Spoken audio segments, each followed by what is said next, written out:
नमस्कार। भूगोल री बातें मधुसूदन सर साथे 1 week series for video mains में आप लोगों का स्वागत और अभिनंदन है। और यह जो सीरीज है विशेष रूप से वीडियो मेंस के उन विद्यार्थियों की मांग पे लाई गई है जिन्होंने कमेंट्स बॉक्स में किया कि सर आप विश्व का भूगोल और भारत का भूगोल भी पूरा करवाइए।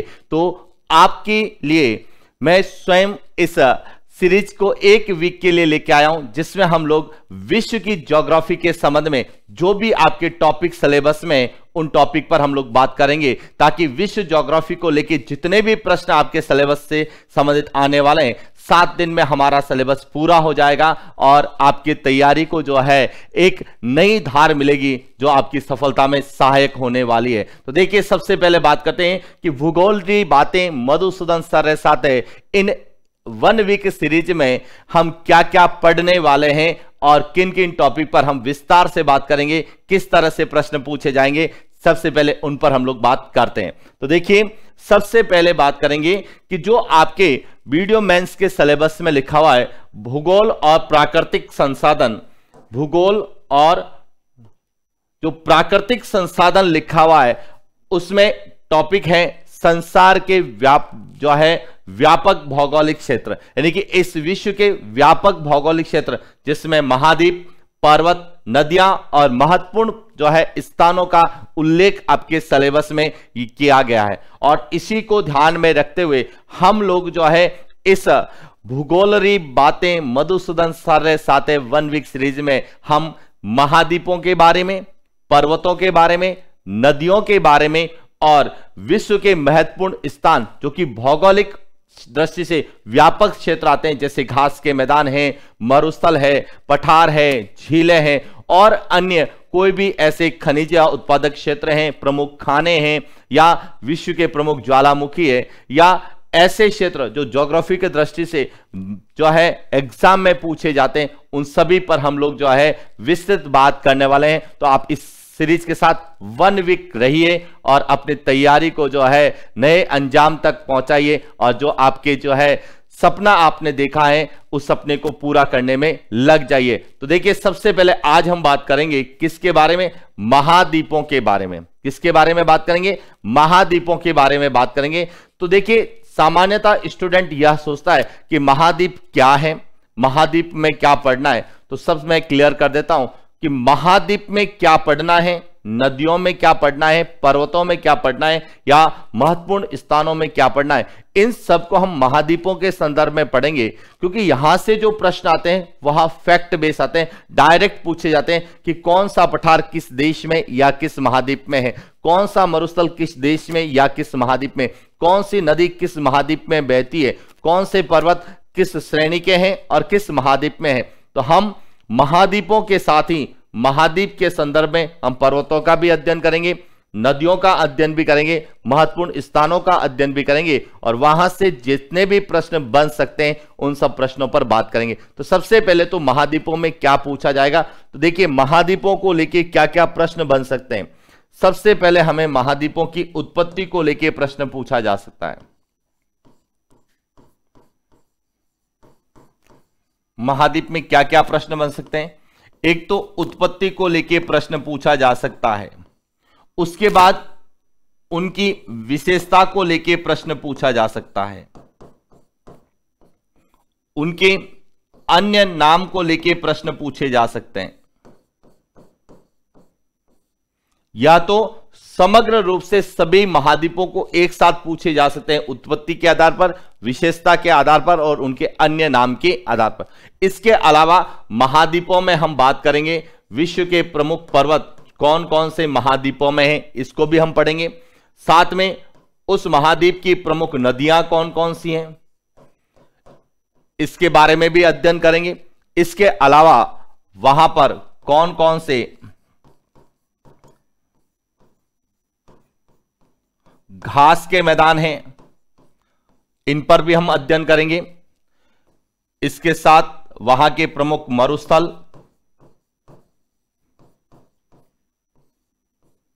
पठार, झीलें,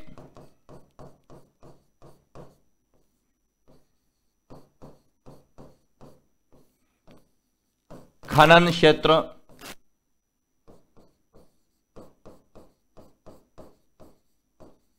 ज्वालामुखी,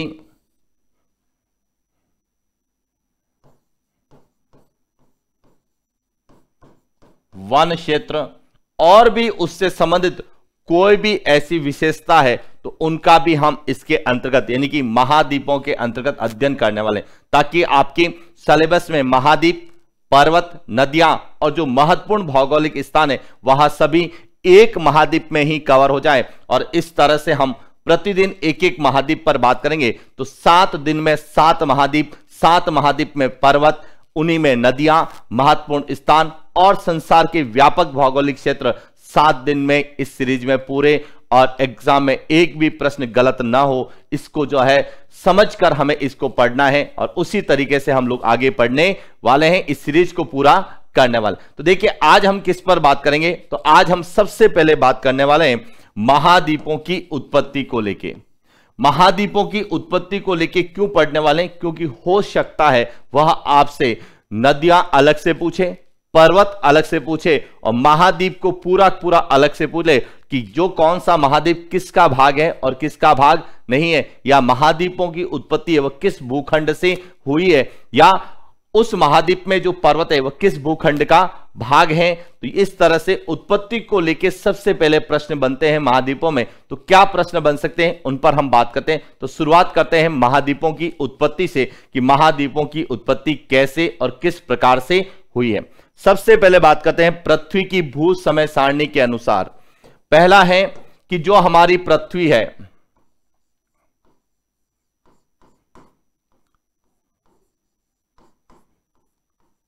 पृथ्वी की जो उत्पत्ति है वह आज से 4.8 अरब वर्ष पूर्व,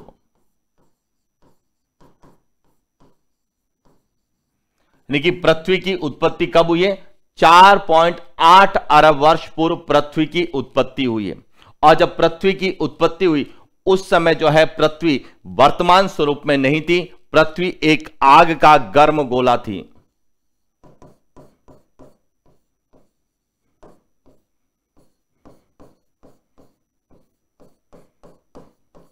पृथ्वी एक क्या थी, आग का गर्म गोले के रूप में थी। और पृथ्वी और हमारे सौर मंडल की जो उत्पत्ति है वह किससे मानी जाती है, पृथ्वी और सौर मंडल की उत्पत्ति वह निहारिका से मानी जाती है। निहारिका या जिसे नेबुला कहा जाता है, निहारिका से मानी जाती है। इसीलिए प्रश्न आपसे पूछा जा सकता है कि पृथ्वी या सौर मंडल का जनक किसे कहा जाता है, तो जनक निहारिका या नेबुला को कहा जाता है। और जब पृथ्वी की उत्पत्ति हुई तो यह आग का गर्म गोला थी। धीरे धीरे यह क्या हुई, ठंडी हुई, और ठंडी होकर जो इसका स्थल भाग था वह धीरे धीरे क्या हो गया, सिकुड़ गया, और चारों तरफ जो है विशाल जल राशि जमा होगी, जो कि वर्तमान स्वरूप में पृथ्वी जो है वह इस तरह से, यदि उपग्रह प्रणाली से देखें या उपग्रह से हम लोग देखते हैं तो पृथ्वी हमें इस तरह से दिखाई देती है। अंतरिक्ष से पृथ्वी का जो दृश्य इस तरह से दिखाई देता है कि कुछ भाग यहां पर स्थल है तो कुछ भाग यहां पर जल है। अब यह जो पृथ्वी आग के गर्म गोले से वर्तमान स्वरूप में कैसे बनी, इसको लेके प्रश्न बनते हैं, जो हम पृथ्वी की भू समय सारणी के अनुसार और विभिन्न प्रकार के भूगोलवेदाओं ने जो सिद्धांत दिए उन सिद्धांतों को ध्यान में रखते हुए अलग अलग स्टेप बाय स्टेप अध्ययन करते हैं कि किस तरह से वर्तमान में पृथ्वी पर महाद्वीपों और महासागरों की उत्पत्ति हुई। हमें महाद्वीपों को फोकस करना है क्योंकि हमारे सिलेबस में महाद्वीप लिखे हैं, तो कहीं ना कहीं महाद्वीपों की उत्पत्ति पूछे जाने की संभावना। तो सबसे पहले क्या पूछा जाएगा, देखिए सबसे पहले बात करें कि जो यह पृथ्वी थी, यहां जब धीरे धीरे ठंडी हुई तो पृथ्वी पर 2 भाग का निर्माण हुआ। एक भाग जो कि आग का गर्म गोला था धीरे धीरे सिकुड़ा और स्थल खंड बना। क्या बना, स्थल भाग, जिसे क्या कहा गया, पेंजिया।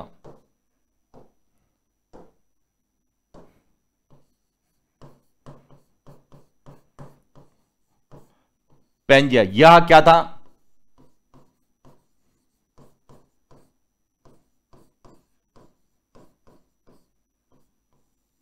स्थल मंडल था, यानी कि जो स्थल मंडल था उसे संयुक्त रूप से क्या कहा गया, पेंजिया कहा गया। और दूसरा जो भाग था यह था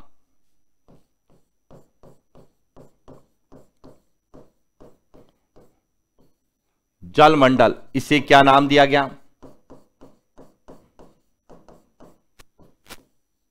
पैथालासा नाम दिया गया। यानी कि पृथ्वी जो है पहले वर्तमान स्वरूप में नहीं थी, पृथ्वी जब ठंडी हुई दो भाग बने, एक भाग स्थल मंडल जिसे संयुक्त रूप से पेंजिया कहा गया और दूसरा भाग बना जल मंडल जिसे पैथालासा कहा गया। तो आपसे प्रश्न पूछा जा सकता है, इस पृथ्वी पर जो है जल मंडल को संयुक्त रूप से किसकी संज्ञा दी गई? पैथालासा की संज्ञा दी गई। और स्थल मंडल को संयुक्त रूप से क्या कहा गया, या महाद्वीपों को संयुक्त रूप से क्या कहा गया? तो पेंजिया कहा गया। अब धीरे धीरे जो है गुरुत्वीय कारण या अन्य किसी भी कारण से इस पेंजिया का क्या हुआ? विखंडन हुआ, यानी पेंजिया टूटा। अब कैसे टूटा इस पर हम बात करते हैं कि धीरे धीरे पेंजिया जो है टूटा। अब यह कब टूटा?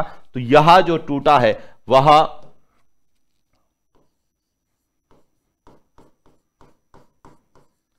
पुराजीवी महाकल्प। यह कब टूटा? पुराजीवी महाकल्प, यानी आज से यदि हम बात करें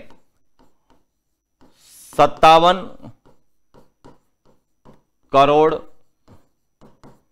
वर्ष पूर्व से 24.5 करोड़ वर्ष पूर्व के काल को पुराजीवी महाकल्प या जिसे कहा गया पैलियोजोइक एरा।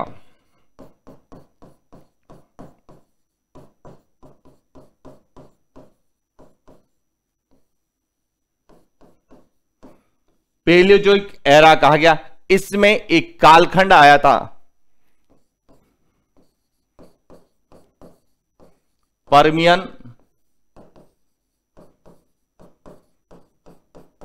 कार्बेनिफेरस युग।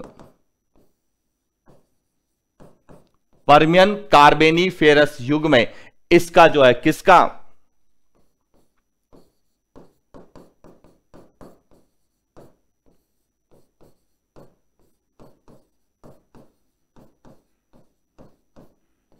पेंजिया का विखंडन हुआ। तो आपसे पूछा जा सकता है स्थल मंडल यानी कि पेंजिया का विखंडन कब हुआ?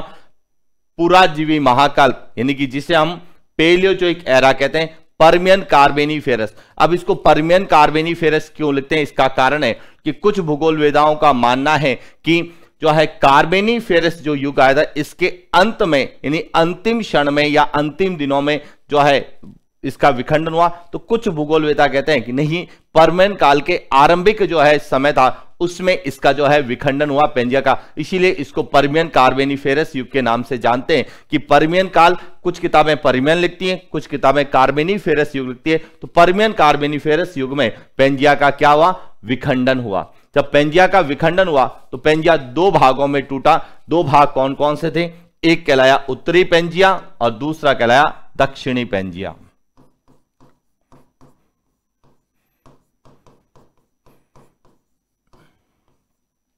उत्तरी पेंजिया और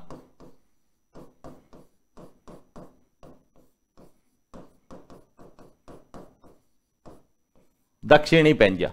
उत्तरी पेंजिया को जो है क्या नाम दिया गया? अंगारा लैंड।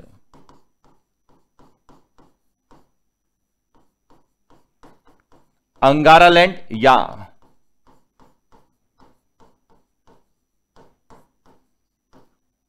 लॉरेंसिया नाम दिया गया। और जो दक्षिणी पेंजिया था इसको नाम दिया गया गोंडवाना लैंड।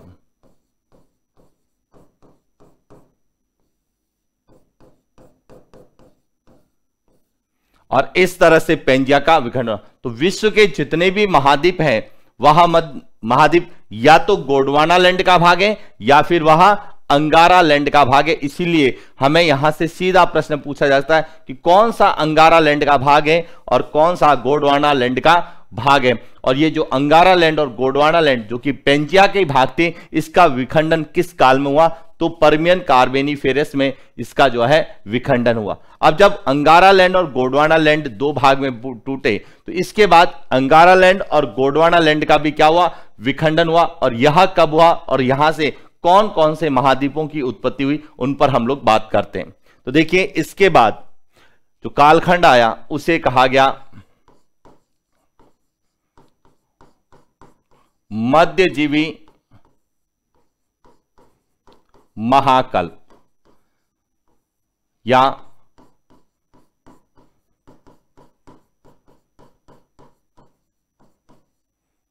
Mesozoic era. इसकी जो अवधि थी वह थी 24.5 करोड़ वर्ष पूर्व से 6.5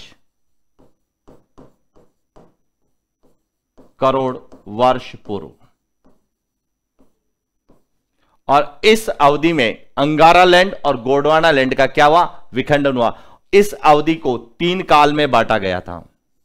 मध्यजीवी महाकल्प को 3 काल में बांटा गया,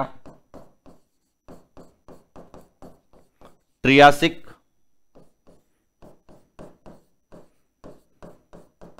जुरेसिक और क्रिटेशियस। इसमें ट्रियासिक काल में जो है गोंडवाना लैंड के विखंडन की प्रक्रिया शुरू हुई, जो कि जुरेसिक काल तक यह गोंडवाना लैंड और अंगारा लैंड अलग अलग भागों में टूटे। यानी कि यह जो उत्तर का भाग था यह पूरा था अंगारा लैंड,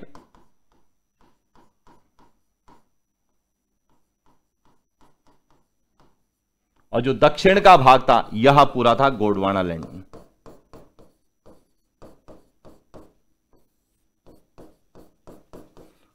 और ये अंगारा लैंड और गोंडवाना लैंड टूटे तो कौन कौन से भाग बने, तो अंगारा लैंड के टूटने से 2 भाग बने। एक तो बना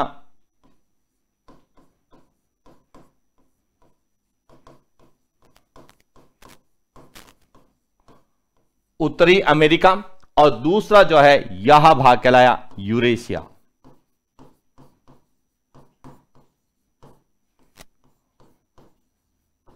यूरोप और एशिया। यूरोप और एशिया को संयुक्त रूप से यूरेशिया कहा गया, जिसमें ऐसे देश जो कि यूरोप और एशिया दोनों का भाग है, जैसे रशिया।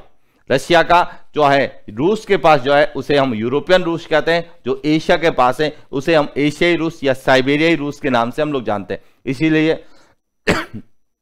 तुर्की जो है वह भी कुछ भाग जो है रशिया यूरोप के पास है, तो कुछ भाग जो है एशिया के पास है। जो एशियाई के पास है वह एशियाई टर्की कहलाता है, जो यूरोप के पास है वह यूरोपियाई टर्की के नाम से जाना जाता है। तो इस तरह से यूरेशिया में यूरोप और एशिया दोनों का भाग आता है। तो यूरेशिया जो है यह अंगारा लैंड का भाग था, और उत्तरी अमेरिका यह भी अंगारा लैंड का भाग था। तो यहां से प्रश्न बन सकता है कि निम्न में से कौन सा अंगारा लैंड का भाग है या नहीं है। तो उत्तरी अमेरिका और यूरेशिया या अंगारा लैंड या लॉरेंसिया का भाग था।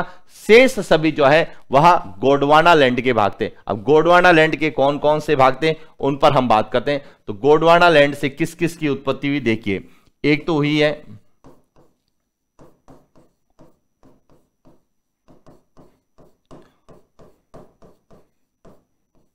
दक्षिण अमेरिका की, उसके बाद दूसरे किसका है,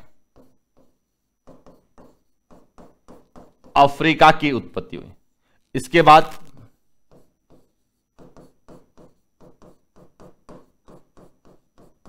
ऑस्ट्रेलिया और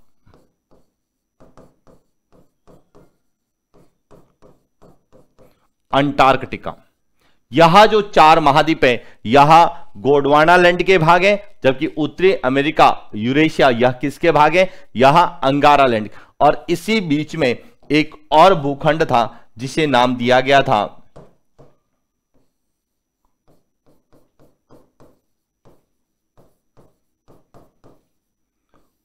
प्रायद्वीपीय भारत।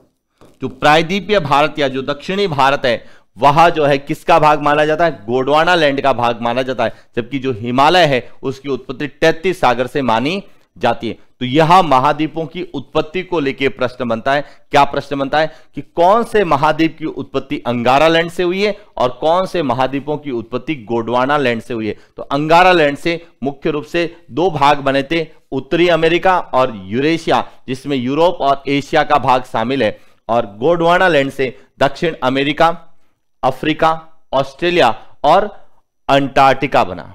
अब यदि बात करें कि इसमें से सबसे प्राचीन भूखंड कौन सा है, ध्यान रखना विश्व का सबसे प्राचीन भूखंड जो है वह गोंडवाना लैंड को माना जाता है। किसको माना जाता है? गोंडवाना लैंड को माना जाता है। और यदि आपसे पूछा जाए महाद्वीप कौन सा है, तो ध्यान रखना विश्व का सबसे प्राचीन महाद्वीप यदि मानते हैं तो वह गोंडवाना लैंड का ही भाग है। कौन सा है?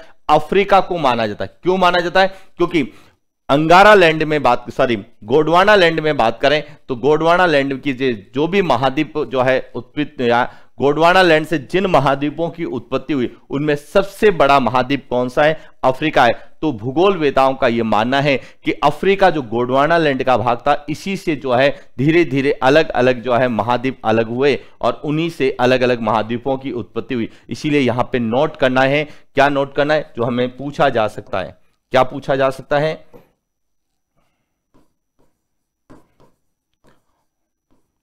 विश्व का प्राचीनतम भूखंड, विश्व का जो प्राचीनतम भूखंड पूछा जाता है तो हम लिखते हैं गोंडवाना लैंड। कौन सा है?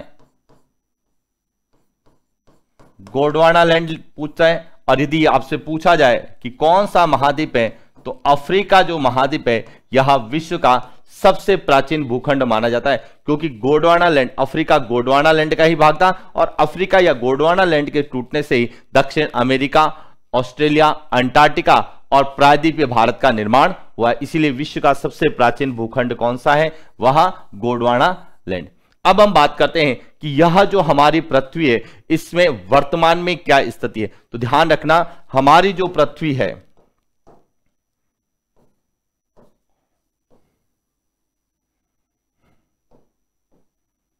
यह जो पृथ्वी है इसको भूमध्य रेखा दो भागों में बांटती है।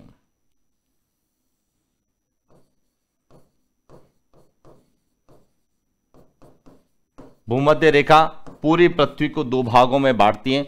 उत्तरी भाग कहलाता है उत्तरी गोलार्ध,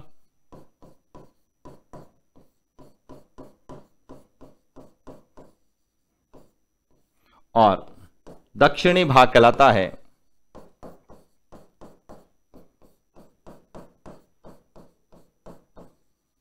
दक्षिणी गोलार्ध कहलाता है। उत्तरी गोलार्ध की बात करें तो उत्तरी गोलार्ध में जो है स्थल मंडल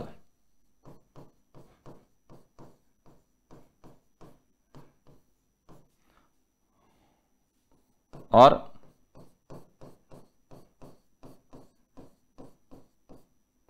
जल मंडल।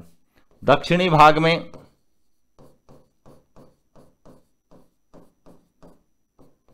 स्थल मंडल और जल मंडल का वितरण कैसे है यह भी पूछा जाता है। अब यह कैसे पता चलेगा? यह पता चलता है कि जो हमारी पृथ्वी है, इस पृथ्वी को दो भागों में बांटा गया है, स्थल मंडल के रूप में और दूसरा जल मंडल के रूप में। स्थल मंडल में हम महाद्वीपों की बात करते हैं, जल मंडल में हम महासागरों की बात करते हैं। और पूरी पृथ्वी का जो है 29.2% तो महाद्वीप है, जबकि 70.8% जो है महासागर, यानी कि जल मंडल 70.8% है और 29.2% स्थल मंडल महाद्वीप है।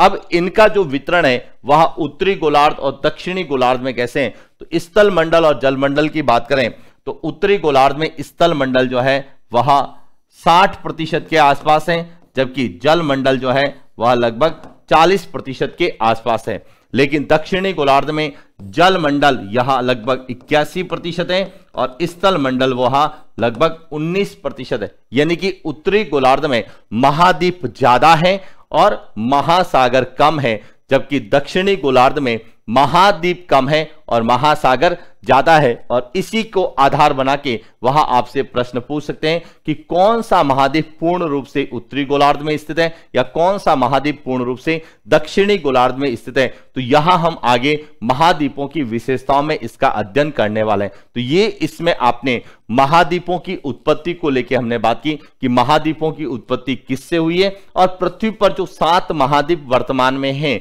उनका कुल प्रतिशत कितना है, 29.2% है। पूछा जा सकता है कि विश्व में या महाद्वीप पृथ्वी पर जो स्थल मंडल या महाद्वीप कितने प्रतिशत है, तो वह 29.2% है। जिसमें उत्तरी गोलार्ध में पूछा जाएगा तो कितने आएंगे, 60%, और दक्षिण गोलार्ध में पूछे जाते हैं तो 19% जो है स्थल मंडल या महाद्वीपीय विस्तार है। अब इसके अलावा महाद्वीपों को लेके कुछ और प्रश्न इंपॉर्टेंट पूछे जाते हैं। कौन कौन से पूछे जाते हैं, देखिए सबसे पहले तो पूछा जाता है कि महाद्वीपों का जो है वितरण कैसे है। तो देखिए मानचित्र के अनुसार बात करें तो यहां जो दिख रहा है यह है उत्तरी अमेरिका। कौन सा है, उत्तरी अमेरिका है।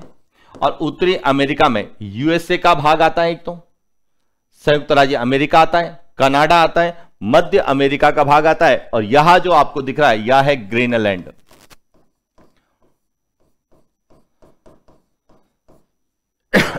ग्रीनलैंड भी जो है किसका भाग माना जाता है, उत्तरी अमेरिका का। हालांकि यहां भौगोलिक दृष्टि से उत्तरी अमेरिका का भाग है, लेकिन यहां प्रशासनिक या राजनीतिक दृष्टि से बात करें तो यहां पर डेनमार्क का अधिकार है। इसीलिए इसको भौगोलिक दृष्टि से हम उत्तरी अमेरिका के साथ पढ़ते हैं, क्योंकि यहां उत्तरी अमेरिका का भाग है।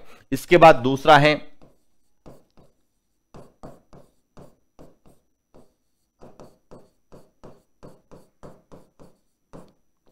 दक्षिण अमेरिका, तीसरा है अफ्रीका, चौथा है यूरोप, उसके बाद एशिया,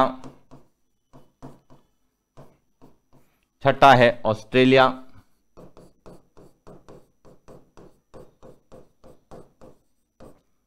और सातवां है वह है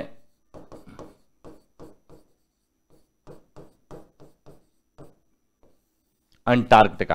यानी आपसे पूछा जाए कि विश्व में कुल कितने महाद्वीप हैं, तो वर्तमान में विश्व में 7 महाद्वीप हैं। कौन कौन से हैं, उत्तरी अमेरिका, दक्षिण America, Africa, Europe, Asia, Australia और अंटार्कटिका जो है महाद्वीप हैं। कुल कितने हैं, 7 महाद्वीप। अब इनको 2 तरीके से पूछा जा सकता है कि क्षेत्रफल की दृष्टि से इन महाद्वीपों का सही क्रम कौन सा है और जनसंख्या की दृष्टि से इन महाद्वीपों का सही क्रम क्या है, उस पर हम लोग बात करते हैं। क्षेत्रफल और जनसंख्या की दृष्टि से क्या प्रश्न पूछे जा सकते हैं। तो देखिए यदि हम बात करें सबसे पहले क्षेत्रफल की दृष्टि से, क्षेत्रफल की दृष्टि से बात करें तो विश्व का सबसे बड़ा महाद्वीप आता है एशिया महाद्वीप। कौन सा आता है, एशिया महाद्वीप आता है। और एशिया महाद्वीप जो है यह पूरे विश्व के कुल क्षेत्रफल का लगभग 29.5 यानी कि लगभग 30% जो भाग है वह केवल एशिया महाद्वीप में आता है। इसीलिए एशिया महाद्वीप क्षेत्रफल की दृष्टि से विश्व का सबसे बड़ा महाद्वीप है। दूसरा आता है अफ्रीका महाद्वीप, जो है जिसका क्षेत्रफल पूरे विश्व के क्षेत्रफल का लगभग 20% है। तो दूसरा कौन सा है, अफ्रीका। तीसरा है उत्तरी अमेरिका जो कि 16.3% है। चौथा दक्षिण अमेरिका 11.8% है। इसके बाद अंटार्कटिका जो कि 9.6% है, यूरोप 6.5 और सबसे छोटा जो है वह ऑस्ट्रेलिया है, वह 5.2% है। हालांकि यह आंकड़े एग्जाम में नहीं पूछे जाते हैं, लेकिन हमें इसके आधार पर यह पूछा जा सकता है कि क्षेत्रफल की दृष्टि से विश्व के महाद्वीपों का सही क्रम कौन सा है। तो ध्यान रखना सबसे बड़ा महाद्वीप है एशिया, अफ्रीका, उत्तरी अमेरिका, दक्षिण अमेरिका, अंटार्कटिका, यूरोप और ऑस्ट्रेलिया। या फिर आपसे यह भी पूछा सकता है कि विश्व में क्षेत्रफल की दृष्टि से सबसे बड़ा और सबसे छोटा कौन सा है। तो सबसे बड़ा है एशिया महाद्वीप और सबसे छोटा कौन सा है, ऑस्ट्रेलिया महाद्वीप सबसे छोटा है। इसी तरह से वह जनसंख्या की दृष्टि से भी पूछ सकते हैं। तो देखिए बात करते हैं जनसंख्या की दृष्टि से। जनसंख्या की दृष्टि से विश्व का सबसे बड़ा जो है महाद्वीप है वह है पहला एशिया महाद्वीप है, जिसमें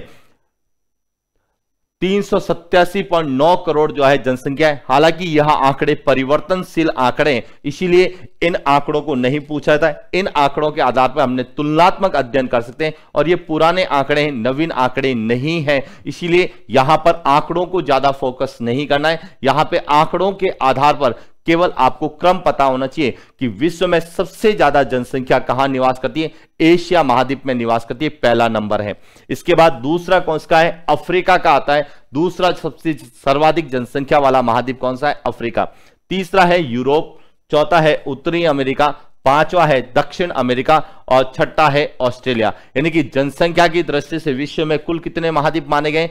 6 माने गए हैं, जबकि क्षेत्रफल के आधार पर कितने हैं? 7 हैं। इसका मतलब अंटार्कटिका महाद्वीप एक ऐसा महाद्वीप है जहां पर जनसंख्या निवास नहीं करती है, जिसे हम निर्जन महाद्वीप की संज्ञा देते हैं, क्योंकि वह दक्षिणी ध्रुव के चारों ओर विस्तृत है और वर्ष भर वहां बर्फ जमी रहती है। तो वहां पर केवल वैज्ञानिक अनुसंधान कार्य किए जा रहे हैं, न कि वहां पर जनसंख्या का निवास है। इसीलिए उसे हम निर्जन कहते हैं। और जनसंख्या की दृष्टि से जब हम महाद्वीपों का अध्ययन करते हैं तो अंटार्कटिका को शामिल नहीं करते हैं। तो आपको यह क्रम पता होना चाहिए कि क्षेत्रफल की दृष्टि से विश्व के महाद्वीपों का कौन सा क्रम है?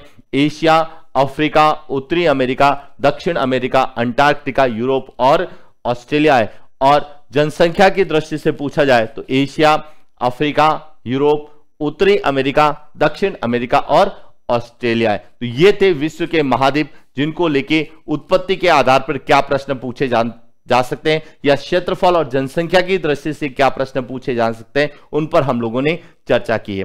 आगे हम एक एक महाद्वीप को लेके आने वाले हैं कि एक एक महाद्वीप को लेके क्या क्या प्रश्न पूछे जा सकते हैं और किस तरह से उसका हमें अध्ययन करना है। क्योंकि यहां पर हमारे सिलेबस में जो लिखा हुआ है, विश्व के व्यापक जो है भौगोलिक क्षेत्र है, जिसमें हम महाद्वीपों को इस तरीके से याद करेंगे कि एक ही महाद्वीप में हमारे पर्वत, नदियां, झीलें, पठार या जो भी महत्वपूर्ण स्थान है, सभी एक साथ क्लियर हो जाए। और जैसे ही हमारे यहां परीक्षा में प्रश्न आए तो गलत नहीं हो, क्योंकि सामान्यतः वर्तमान में जो परीक्षा का प्रश्न पूछने का तरीका है, उसमें केवल एक स्थान विशेष को नहीं पूछा जा सकता है। वहां पर कम से कम यदि पर्वतों की बात करें तो पर्वतों की या तो प्रकारों को पूछा जाता है, या पर्वत कहां पर है, 4 पर्वतों के बारे में आपसे पूछा जा सकता है एक साथ। नदियों की बात करें तो नदियों में भी इसी तरह से कि विश्व की प्रमुख नदियों के नाम लिखेंगे, और या तो वह किस महाद्वीप में बहती है उसका, या कौन कौन से देशों में बहती है, या उन पर कौन सी परियोजनाएं बनाएगी, उनको पूछे जाने की संभावना है। इसी तरह से महत्वपूर्ण स्थानों की बात करते हैं तो उसमें विशेष रूप से घास के मैदान पूछे जाते हैं, जो कि महाद्वीप वाइज पूछे जाते हैं कि शीतोष्ण घास के मैदान कौन से हैं या किस महाद्वीप में है, उष्ण जो है घास के मैदान है वहां कौन से महाद्वीप में। इस तरह से जो भी भौगोलिक विशेषताएं हैं उन सब का अध्ययन हम इस सीरीज में करने वाले हैं। और सीरीज का नाम याद रखना, भूगोल री बातें मधुसूदन सर साथे 1 week series for video mains. और ऐसी हम कई सीरीजें अलग अलग एग्जाम्स के लिए लाने वाले हैं, ताकि बच्चे, स्टूडेंट जो भी तैयारी करने वाले हैं वह अपनी तैयारी को इतना मजबूत तैयारी के साथ करें, और अपनी तैयारी की जो है कह सकते हैं कि अपनी तैयारी को इतनी मजबूत कर लें कि राजस्थान या भारत का या जिस एग्जाम की वह तैयारी कर रहे हैं उस एग्जाम में यदि प्रश्न उस टॉपिक से आता है तो कोई गलत नहीं होगा, और निश्चित रूप से वह अपने मंजिल को प्राप्त करेगा। परीक्षा को क्रैक करके वह अपनी जो है सपने जो भी उसने देखे हैं, जो वह करना चाहता है, उनको वह पूरा करे। इन्हीं शुभकामनाओं के साथ आज के लिए इतना ही। शेष यह 1 वीक सीरीज निरंतर जारी रहेगी, और साथ ही साथ आपके जो है जितनी भी आपकी सिलेबस के अकॉर्डिंग जो मांग है उसकी जो है पूर्ति की जाएगी। इसी के साथ आज के लिए इतना ही। धन्यवाद।